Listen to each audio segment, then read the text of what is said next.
घोगरे स्टेडियमवर श्री गजानन महाराज पालखीचा मुक्काम. नगरसेवक महावीर ढक्का यांच्याकडून पूर्वतयारीला वेग.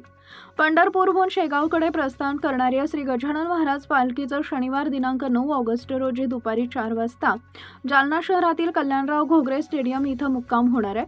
या पार्श्वभूमीवर हजारो भाविकांच्या सोयीसाठी पूर्वतयारीच्या कामांना वेग आला असून प्रभाग क्रमांक 9चे नगरसेवक महावीर ढक्का यांच्या मार्गदर्शनाखाली परिसरात स्वच्छता, मुरुम टाकणे आणि इतर आवश्यक सुविधांची कामे युद्धपातळीवर सुरू आहेत.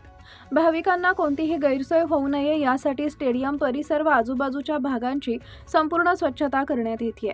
तसेच चिखल होऊ नये म्हणून व रस्ते मोकळ्या जागांवरती मुरुम टाकण्याचं काम सुरू असून मुक्कामस्थळी पिण्याच्या पाण्याची व्यवस्था, मंडप उभारणी, 20 मोबाईल टॉयलेट्सची सुविधा तसेच सुरक्षेच्या दृष्टीनं आवश्यक सर्व उपाययोजना करण्याच्या सूचना नगरसेवक महावीर ढक्का यांनी संबंधित अधिकाऱ्यांना दिलेत. यावेळी स्वच्छता निरीक्षक संतोष पाटोळे, माऊली आघाव, अमित घायाळ, सतीश मदन, विजय जगताप, भागवत राऊत, शेखर देशमुख, राकेश पवार यांनी परिसराची पाहणी करून सुरू असलेल्या कामाचा आढावा घेतला.